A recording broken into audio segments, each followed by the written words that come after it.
All right, welcome everyone back to Lugnuts TV. Been absent a while, at least on our side over here. It's almost been 2 weeks since we last recorded, and again, I'm joined by Katie Dugas. Say hi, Katie. Hi, Katie. All right, so we're back. We're here, stealing you away again for some more Lugnut talk and a little bit of personal talk. We got some good conversations we've been anticipating since the time I left to go back to Norfolk, which was a wonderful trip. And again, congratulations to my wife on her promotion and the rest of the chiefs that got promoted out there. It was a wonderful time, a wonderful ceremony, and can't wait to do it next year and the year after that and the year after that for the new ones. So back to Lugnut Racing, and you know we still got our Tuesday deal going on, Bump and Run series. It's winding down into the final weeks of its starter season or start up season. So go out there, have some fun with that. It looks like Kevin Winter won his second race. I think James Lehman won over at South Boston. Katie, any insights on that? Kevin's just good. I mean, there is no other way to put that than he knows how to run these short tracks where some of our guys have really been struggling lately. And I don't know if it's the change up from, some of these bigger, I say, tracks and trucks and Xfinity and Cup cars and everything else, but some of these guys are really struggling with these super late models. And I mean, I know they want to come out there and put on a good show. There have just been serious incident points and serious cautions coming out, but I think that's to come with, this new territory for some of these guys.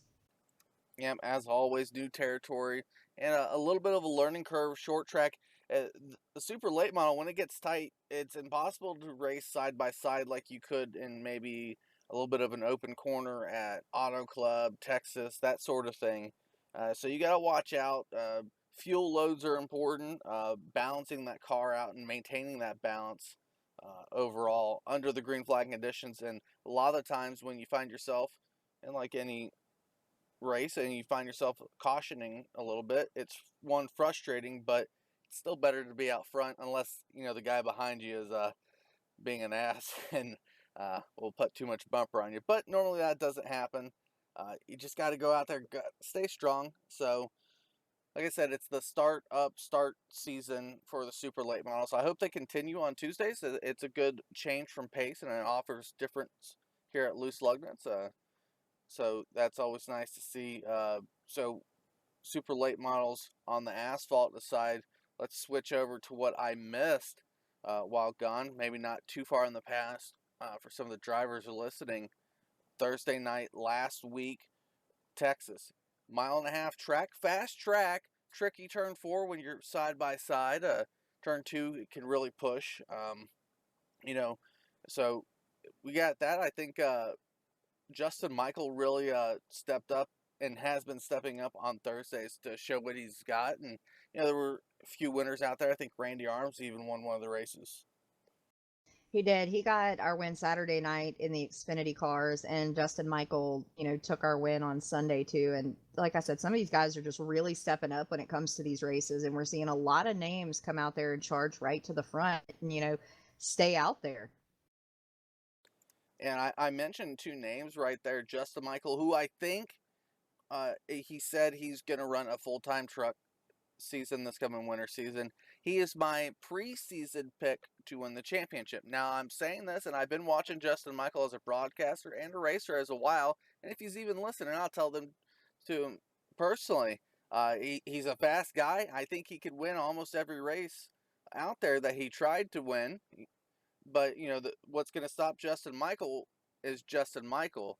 Early on incidents is what kills Justin Michael, and that's racing too hard in the beginning. And that's what I hope he doesn't do because I think he's really shooting for that trophy, and this is trophy season we're talking about.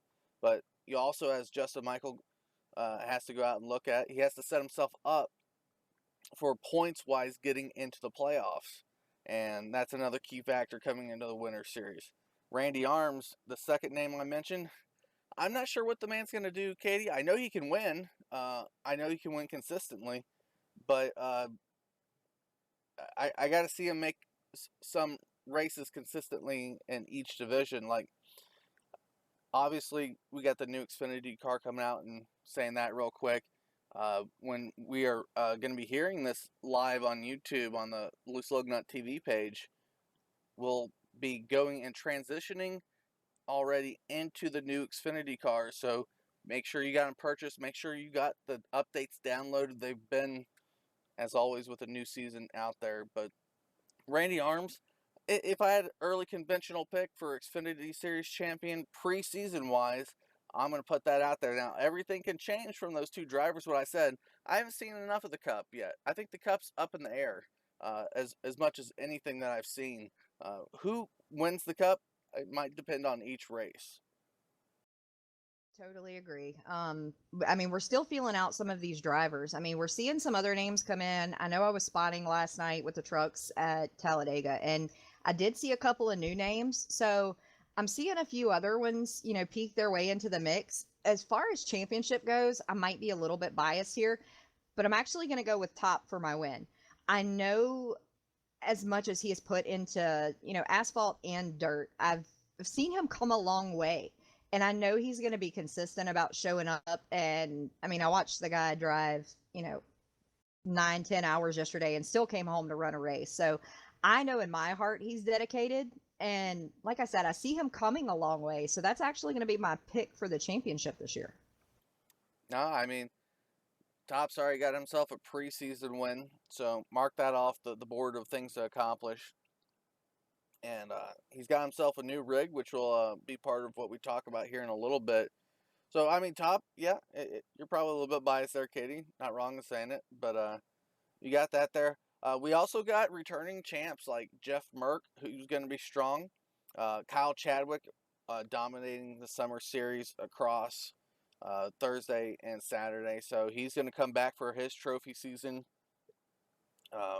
Wes Holland won back during the last winter season, so if he comes back active, he'll be a strong contender. James Lehman, schedule for betting that he can race there due to his military duties. I think he could obviously win more races, put himself higher up on that loose lug nut all-time wins board, but I really want to see him contend for a championship, and he has that there. And who knows what other names slip in there that we didn't see during the summer? I know Rob Haynes has started showing back up. A lot of guys have started showing back up trophy season, and also Talladega week. We just kicked off Talladega, this being Friday during our recording. Justin Michael went out there and won Dega. You know, simplified Dega setup. A few incidents. Three cautions, I think, over 65 laps. It's a pretty good race out there, and I think Lugnuts overall has really improved across the board of super speedways, and we're still not a super speedway. It's really hard in the eyes of admins to put that on the schedule, but I think Dega is a good one. It's a lot wider track, obviously, than Daytona. Daytona, it's 2x2, and you're making your moves based on inside outside, while Dega offers 3 to 4 wide racing and the ability to make bolder moves and pick a line that's going faster or a buddy. And then obviously if pit strategy comes in, who do you pit with? How many people do you decide to pit with? You get what I'm talking about. So Dega's out there. We're obviously going to see some people that come in and run Dega just because it's Dega. Get it? But John's a little bit hinted at going towards less people coming up here in the winter season. Uh, Out there, if you haven't seen his post on Facebook, and like always, I remind you, stay tuned into Facebook. That's the best thing for information. He's put out there that you might be clearing some people off the board if they're not running. We get it that life comes up, but if you haven't ran with us in like a year, reapply when you can run. So we're just trying to clear some numbers off the board, seeing how many guys we actually got. We got the dirt guys being transferred over to the Loose Lug Nuts Dirt Tour to free up some numbers, and they're still part of the league. They still can stay part of the real lug nut side. Excuse me, real lug nuts side. But just like I ramble on about that a little bit, but you got to stay tuned to that Facebook page. It's the best thing ever for information, even if it's a simple question. Uh, like I saw one guy today post. Uh, he he wanted to know what was running tonight. Just check the top of the board next time, and also try to check iRacing. Just don't pop onto Facebook to ask the question. Make sure you do your due diligence and looking before asking questions. So there's out there. Everything's available right now for everyone to run. You don't have to be signed up for a specific division. We ask you to dedicate yourself, and that's what uh, we're trying to get people to, give me information there on the Facebook side of it, so I can write it down for the admins and everyone to see really where they stand, numbers, sponsors, that type of thing. Don't be like the old NASCAR guys where you list off a ton of sponsors. I'm gonna only put one, and that's what the announcer's gonna saying. So you got that. Katie, dirt season continues on. I think it's Jeremy Capron's type of season, or this little short segment here before we get into the long one of the dirt side. Um, Anything interesting going on with the dirt guys on Friday night? Oh man, last week I literally about fell out of my chair. Jeremy had run most of the race up front. We had two cautions right there at the end. And come that last one, Randy Arms had got tucked up behind him, somehow got in front of him, and Randy led a good bit of the way. And sure enough, Jeremy's fighting as much as he can and came off with 8 thousandths of a second win over Randy. And we had to go back and review this thing 3 or 4 times, send it into iRacing highlights for September because I can tell you this was a phenomenal race. Yeah, so maybe it gets picked up. Stay tuned to that iRacing portal side, or at least their Facebook side and YouTube side as they post those up. Um, Maybe we'll get to see it. That was at USA, correct? Yes, it was. We are at Lima Land tonight, and Wednesday we had kind of a smaller field. So I'm hoping tonight we have, just as much of a show for sure. All right. I mean, yeah, we got to get guys out there. Like I said, I would like to talk with Brandon Thornhill with a way to produce higher or at least more consistent car counts. To me, it's the points wise, you don't need such a large point spread. And this is just me talking, and maybe people out there agree with me. You can let me know through comments too. Like I would like to see first place get 10 points, then second through fifth get 8 points, and then sixth through 10th get 7 points. Some type of spread right there, but obviously adding bonus points for leading the lap, most laps led, zero incidents, which is a big thing on dirt and any type of racing really that you can find in iRacing now. So that's my view on it. That's how I would suggest to get out there and um, get more consistency, because I think people step away because they're like, shoot, I'm literally 2 race points out. But to me, if you go in there, race a consistent atmosphere, and you're still going to be points leader no matter which way I throw the points at you. So tell me if I'm wrong. Maybe I'm hitting a button on the head. Who knows? Let me know there on the comments, Facebook side or YouTube side if you want to. But first topic of the day, moving away from dirt. So we're going to talk about race rigs. Now, we talked about Top getting that new one in the last segment. He was out there playing with it. It's been a couple weeks, Katie. How's he liking the new set? It is definitely taking some getting used to. He kind of went from the Best Buy setup and then went more towards Fanatec AccuForce, and it's definitely taken some getting used to because this direct drive wheel thing, I can tell you, through this house is extremely loud. It literally sounds like thunder whenever he'll, you know, hit a rut or hit a wall, heaven forbid. But I mean, this is intense. He said it's more realistic, and I can tell you, it has come a long way since March whenever he got started. Yeah, and that's like I said, our first topic we're going to talk about is the racing rig. And I know I've discussed this with my old colleagues before here on Lugnut TV. Racing rigs, what does it mean? It does mean something. And we'll first start out.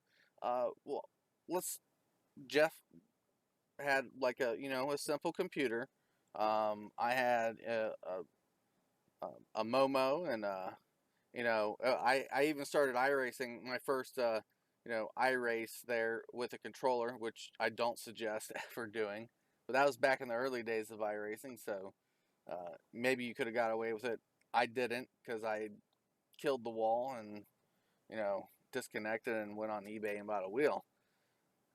That's that, and that's the history. But so I logged in with Loose Lugnuts, first league I found that was opening at the time. They had like 5 to 10 guys in the first few races, and it was fun. I wasn't fast at all. I was still learning iRacing. I was still purchasing tracks. God, that's tough. And Wes was fast, and I think Smoke was fast back in that time too, because he obviously was winning races and winning championships. So there was still things to go about, and but we fast forward in the future, and I'm back with Lugnuts after a different break, and I got to upgrade. G27. I find one for cheap, and then I upgrade the computer. Gosh, I'm running top fives now with 15, 20 cars. I can draft well. I can feel the wheel. My force feedback is working properly, but I'm not fast enough. I got this great computer, but maybe the G27 is just that far outdated. It's a great wheel, it still is, but upgrade to the G29, force feedback, got all the apps on the computer that helps you dial it in and whatnot, and all of a sudden I'm running second and first in almost every race that I can, top five at least. I still maintain one of the top highest ratios of top fives in Loose Lug Nuts history, even to this date. And yeah, I base that on wheel apps and time on track. Obviously, I spent too much time on track. My wife will tell you that, getting races up and dialed in and making sure the the iRacing thing wasn't gonna kill the car. But time on track 50%, your equipment the other 50%. In my perspective there. Now we're seeing Top do that, and I've seen other guys race too. I think Wes, a few months back, even told me he still has the G29 or something along that line. And he runs with a single monitor, a 40-inch monitor.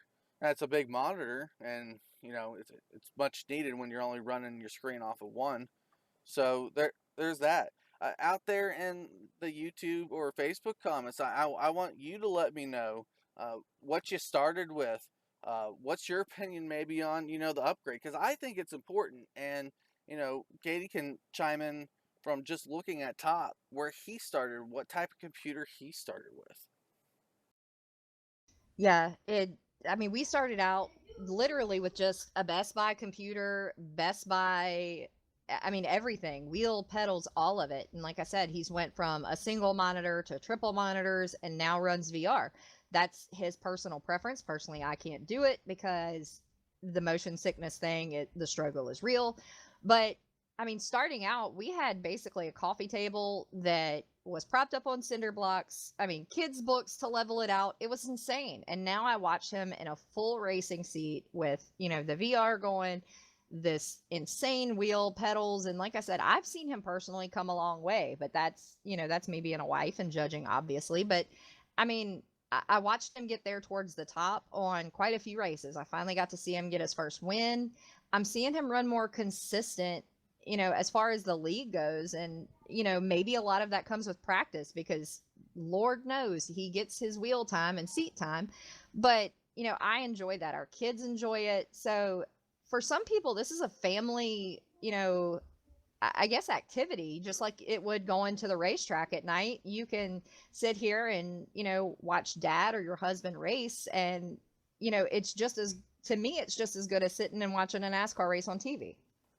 Yep, and we see those people. I mean, obviously you're involved with broadcasting, and you tune in to even the non races that you can, and root on Top. And there's obviously other people out there.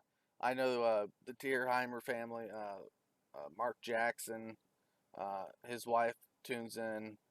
Um, so there's a lot of guys that come out there. I like even myself. I try to go over. Rudy comes over. Rudy Cummings from gosh, I'm forgetting names out there. Max Speed TV, and comes over and says hi to me once in a while on the broadcast side of ASN, and I go over and then we try to support each other, and so there's a little bit of support coming from that side too, broadcaster to broadcaster, and family tuning in is the biggest thing, and that's what we do. We do it for our racers foremost, so they can go back and watch and gain that different perspective. Because if you get taken out during a race, your first thought was, it's not my fault. Uh, A, you can look at it real quick, thank God for iRacing, or B, you can come over and maybe gain our perspective. Who knows? We may even agree with you. uh, I've heard that before. I've gotten messages before about,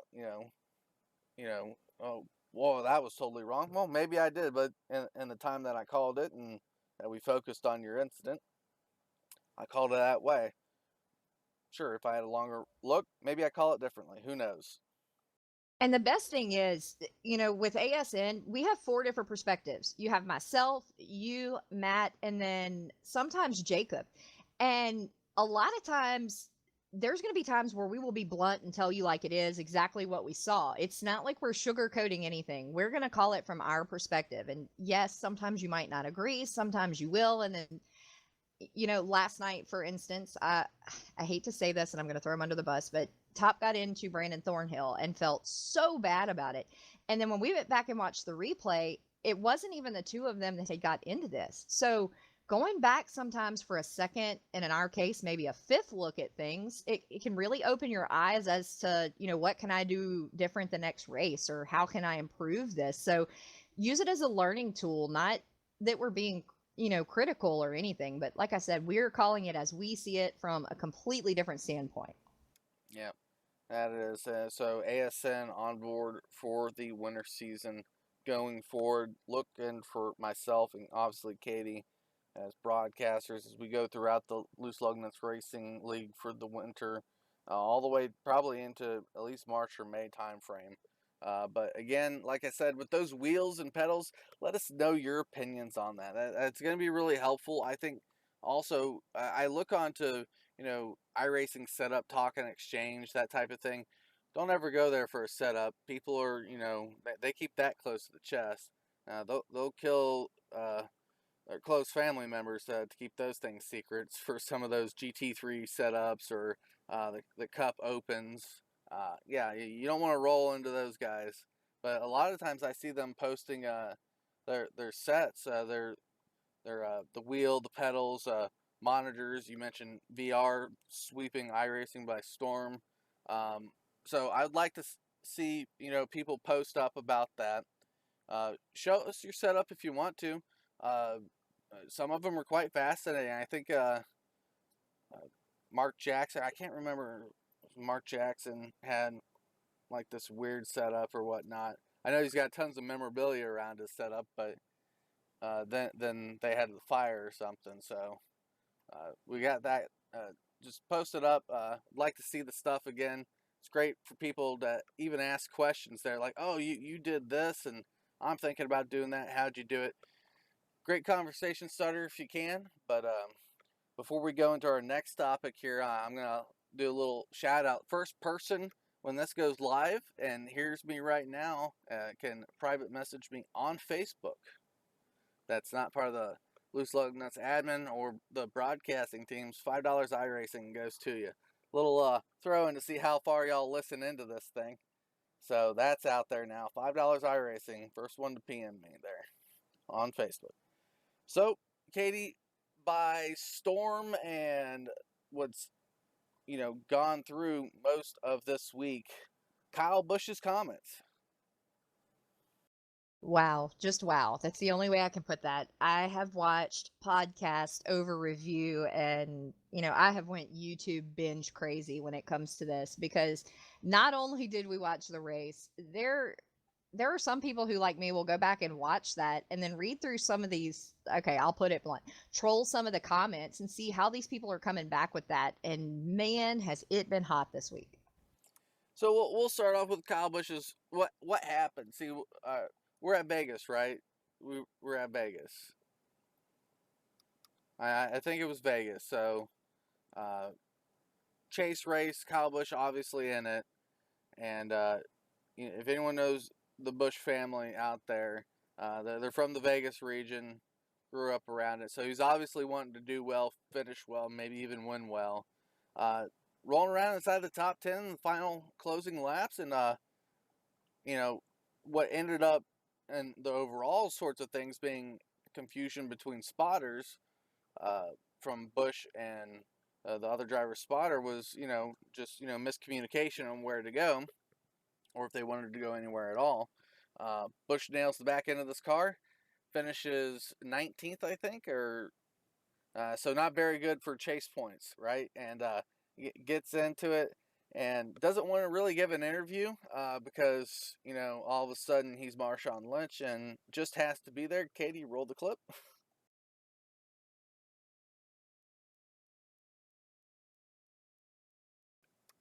Just here so I don't get fined. How did that impact your car? Killed it. Yeah, so Katie and her soundboard, they're chiming in. Just gonna be here so I don't get fined. I You make millions of dollars, and then you don't want to speak to anyone. Marshawn Lynch, Kyle Busch. I don't want to hear from you in the first place at that manner of speaking. But he goes on to say, none of these, these lap down cars that basically won't get out of his way running the race. They haven't won late model races, so why are they here in NASCAR? Wow. Initial reaction was really, really poor, and some people made a joking matter of it, and we'll go ahead and dissect it here. First off, I totally disagree on many levels with Kyle Busch. Some people aren't as fortunate as him to be with Joe Gibbs Racing and be with a top tier team with top tier equipment. And congrats to Kyle Busch on getting to that point of his career to where he doesn't have to worry about that. But those other guys, they don't have that, and they're running their best thing out there and trying to stay out of your way, Kyle Busch, from time to time, and also keep the racing atmosphere alive by, not just pulling the hell out of your way because you're Kyle Busch. And also, totally wrong. Those guys have won races before at late model events, and they got chosen by a small team to come on board and run, make some money for the team, make some money for themselves, their sponsors. That's what some of it's about. It's a business, ain't it? What are you What are you gonna do about that? They just don't got the best engines, or they're literally running your 2-year old engine sometimes. The ones that you've already go. We don't want to break this down for. We'll sell it off in parts to these single car teams. That's the type of engine they're running. There was a lot of things wrong with what Kyle Busch said because when it comes down to it, he's basically saying if you're not in the playoffs or if you're not in the top 20 cars that have the best funding, why are you on the track? And I totally disagree with it. What do you think, Katie? I see it from so many perspectives. And the main one I see is look at the situation with Matty D over there. This guy just doesn't have the equipment. But I also see that, how are these guys going to get that experience? How are they going to get to that point? If they're not on track with the best drivers, how are you going to advance to that spot? How are you going to beat these guys if you don't get out there and you don't practice with some of, the bigger names like the Kyle Bushes and even the Kurt Busch? How are you going to beat these guys eventually if you're not on the track with them? And Kyle Busch is no slouch. He is one of the top tier racers, out there. And he can basically, I've seen the kid grow up since he was 14 years old in racing. My father spent an evening with his mother and whatnot there at USA International Speedway and watched Kurt Busch win. So I'm not talking out of my ass here a little bit, but Kyle Busch can drive pretty much anything on asphalt and drive it pretty well. And he's a little bit of a hothead, but uh, I just don't get it. 20 cars on a field, that's really going to degrade the viewership, the sponsor opportunities and whatnot. And you can't say those type of comments without those popping up. So on that aspect of things, it's just totally incomprehensible, that statement. Uh, and let's flip it over to iRacing real quick. And you know, you're running for a championship, or you're just running a normal race here in loose lug nuts. Uh, Sometimes you gotta get on the horn there and say, "I'm going high, I'm going low," and it's a learning curve, really. You just gotta preemptively go through that, and you're hoping your lap down car there is using his you know board, and you seeing how quickly you're approaching them, and maybe you're getting on the race receiver and letting them know. A little bit beneficial here on iRacing to do that. They use spotters there in NASCAR to do that sort of thing over the long haul of a race. So, I mean, that being said, and all, let's. Uh, I sent Katie a little bit of a video here this morning, and this is for a little clip from the YouTube side of Dale Earnhardt Jr.'s podcast series that he does from Dirty Mo Media.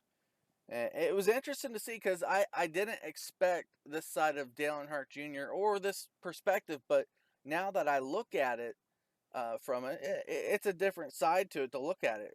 Do we expect anything else from Kyle Busch? Is basically what Dale Earnhardt Jr. said. The answer is really no. He's going to get up there. He's going to try not to say what's on his mind, and then it's going to come blurting out like it did. I've seen this, from our broadcast side.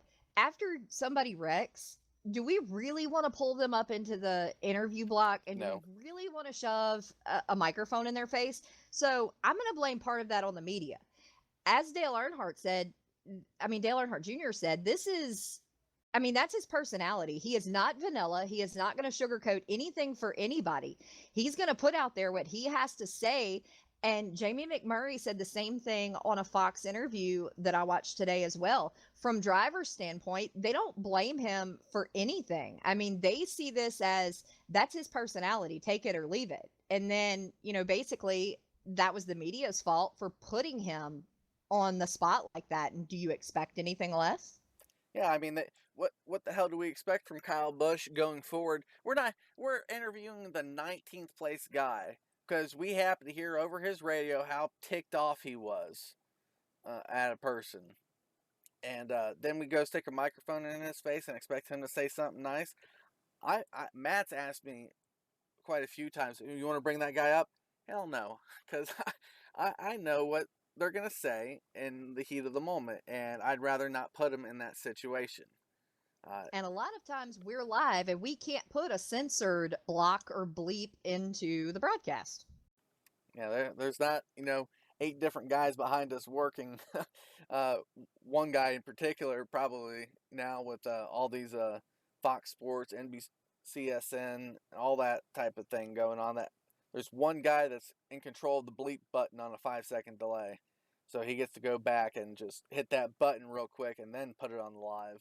So uh, that being said, who the hell won the race? That's you mentioned the media. We're talking about Kyle Busch finishing 19th with contact the lap car. It happens. It just freaking happens. So goes the race. I don't get it. Um, I don't watch too much NASCAR, but God, it sounded like it was a normal NASCAR race.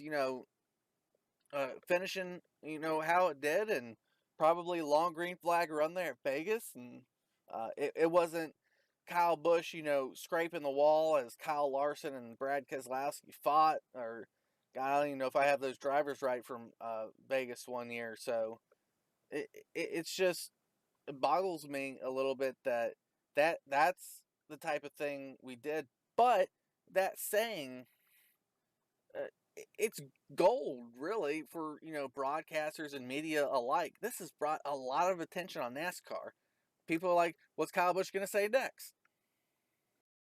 Yeah, that could be the newest YouTube sensation is what's going to come out of his mouth next. I mean, we didn't hear some of the success story that Martin Truex Jr.'s, wife has beat cancer again and he's running great. We're hearing, the unfiltered side of Kyle Busch and what he thinks about things after I heard Larry McReynolds say this. This is not the same guy who won the Xfinity Series or was happy with a top five.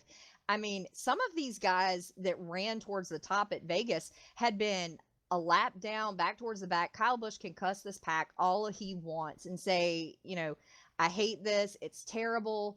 But we watched some of his teammates. Hell, one of them won it. And, we're not seeing that side of things. We're seeing, that what a terrible thing he said. Yeah, and that's what it boils down to. Entertainment side, he's going to get the microphone. If I had to say to Kyle Busch, if I was his press dude preparing him for what was going to come next, go 50%. Don't go 100% off the top of your head. Go 50%. If you don't win the race and you end up, running into a lap car and crash, Kyle, I want you to go 50%, and then once you're done talking about what you want to, congratulate the winner, because that's what NASCAR is supposed to be about. You're supposed to be about the whole field and then the end of the race. It's not supposed to be about Kyle Busch and Kyle Busch alone. So media has to do better. Kyle Busch has to do better, and you know, it is what it is. We have to move on from the real NASCAR world and associate what he really said that was really important. Not that he's a golden ticket for the media, but he literally shot, single car teams in the foot saying, I make tons of money, you don't, get out of my way. That's the hardest thing. I mean, we live in a different day and time. Say, 10, 15 years ago when I started watching NASCAR, this is not the same world. I mean, they're going to show these clips on YouTube and I have a 5-year-old who knows how to operate YouTube better than a lot of people who used to watch NASCAR back in the day. They're going to go back and they're going to watch this over and over and over. And I know Kyle Busch has a son that's close to his age. Do you really want to be on that highlight reel, say 5 years from now, the most uncensored moments that Kyle Busch had in NASCAR, some of the most obscene interviews?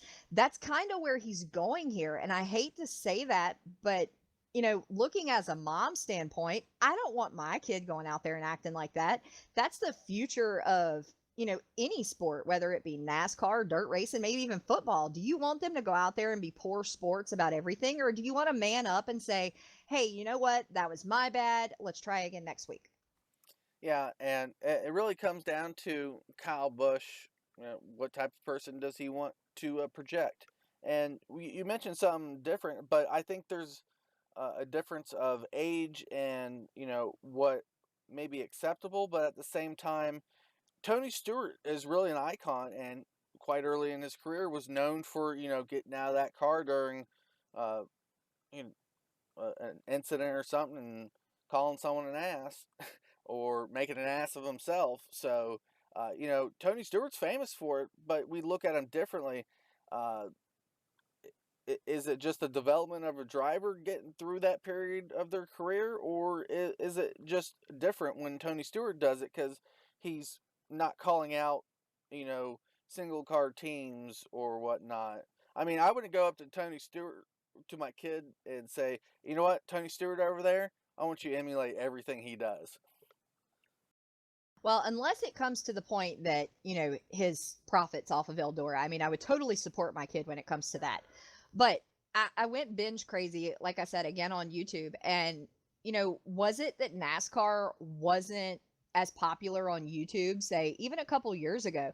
There are some serious Tony Stewart highlights and, wrecking more cars at Talladega. And I mean, the list goes on and on and on. So is he out of the generation gap? I'm going to say, and I make myself feel old saying that, or is it that just he's the hot ticket right now because he speaks his opinion and he's not a vanilla personality? Well, he's definitely, speaking on Kyle Busch, is not a definitely vanilla personality. I think it lies more in the comments. You mentioned the Talladega, how many cars we can wreck. I think Tony Stewart was correct politically and not politically speaking in his statements. The media is like, "What do you think about the crash?" He's like, "Yes, I like to crash. I like to wreck hundreds of thousands of dollars worth of equipment, mine and other people's, and I like being upside down with the potential of death hanging around me. I like all that, and let's see how many we can do over and over again. Why don't we just drive them into the wall?" He's throwing a middle finger, sort of Trump-esque, towards the media at that. Kyle Busch isn't doing that. The media is feeding Kyle Busch rather than, Tony Stewart, saying, "Get away from me." Yeah, he was definitely quick to get him away there, that's for sure. And like I said, I went through so many clips, not just of him, but there are so many drivers who, you know, they speak their mind, and so what if they do? But, you know, I hate to say tone it down because I don't want to project that whatsoever. But like I said, you're putting that out there in front of some of these guys. I'm going to throw it out there and say girls who might be the future of the sport. Do we really want them acting that way? My answer is no. I don't want Kyle Busch influencing my kid or kids out there saying, if you're not the top dog here, don't even try. That's what he put out there to me in my mind. But I get that he was frustrated. I get maybe that's not even what he was saying. But at the same point, he's got to watch it because 15, 20 years ago, shoot, you could come in with a single car team, run a fifth place, and we couldn't see you again all season. But you made your profits on that race for your sponsor yourself. Good for you. Maybe you got even a second and third race money running on the East Coast. Who knows? You can't do that nowadays. It's hard to make the show. 40 car fields, sponsors at a premium, with NASCAR not being the top rated thing to watch now, and so when single car teams get out there and have success, um, they get a pretty good nod there on ESPN and other sports networks. Uh, but at the same time, when they do bad or they're just doing as best as they can, you can't shoot them in the foot and say go away. You're gonna ruin your sport doing that, and that's what I think Kyle Busch almost did. These guys that have to get on Twitter and Facebook, and us here sitting back talking about it 5 days, 6 days later. You just can't say that sentence that he did, condemning the small team and the small driver uh, for what success and non-successes that they have. Top put this the best way I could earlier. Either way, regardless of if we're against what he said or for it, we're still talking about him. That's giving, I can't say feeding his ego, because you look 4 hours after the race, he apparently had Wi Fi on his airplane, and he is, firing back at some of these people who were either praising him or cussing him on Twitter. But then again, he's interactive with his fans. So if he's, all for what you're saying, good. He's going to shout that out. But, when somebody throws something back at him, he will throw shade right back at you quick, like, and in a hurry. Yeah, and that's definitely true. You know, Again, I point back to what Junior said there in his podcast was you're either a Kyle Busch fan or you're not. So, and that's still where it lies. You're either going to agree or disagree with him, or agree to disagree. It doesn't matter. We're talking about it. He said something controversial, and we get to talk about it. So be it. We just gotta, in my mind, watch how he delivers it. And great, he wants to be interactive on Twitter. Go on ahead. But I think that's gonna end that conversation here today. And I think it was a good one. I'd like to see maybe some comments out there. What do you think about it? Strike up a conversation on the YouTube side or on the Facebook side.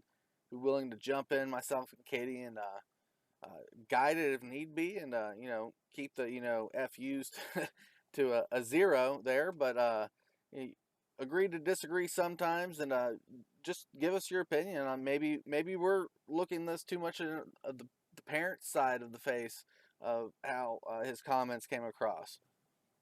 Just our I think we're view going on to it. hear the biggest input right out here, and I hope he follows this.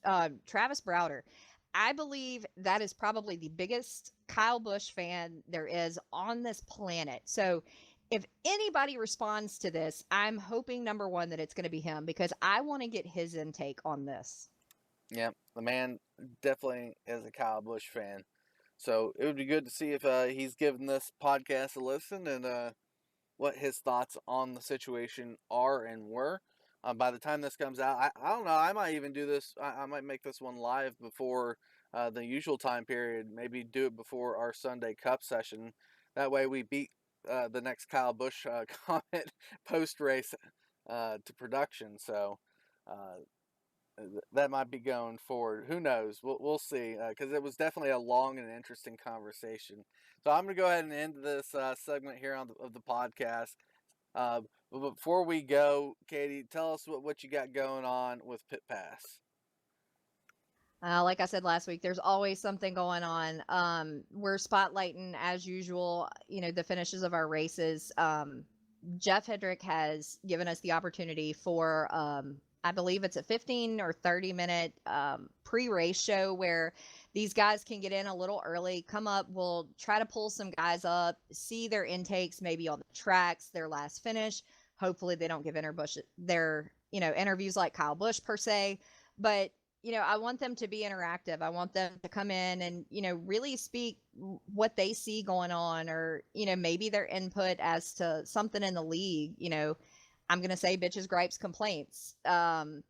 Possibly tell us what you see as a driver looking from the outside in. Like, we see one side of things and, we want to get more interactive with our league, with our guys, and, definitely take this to the next level.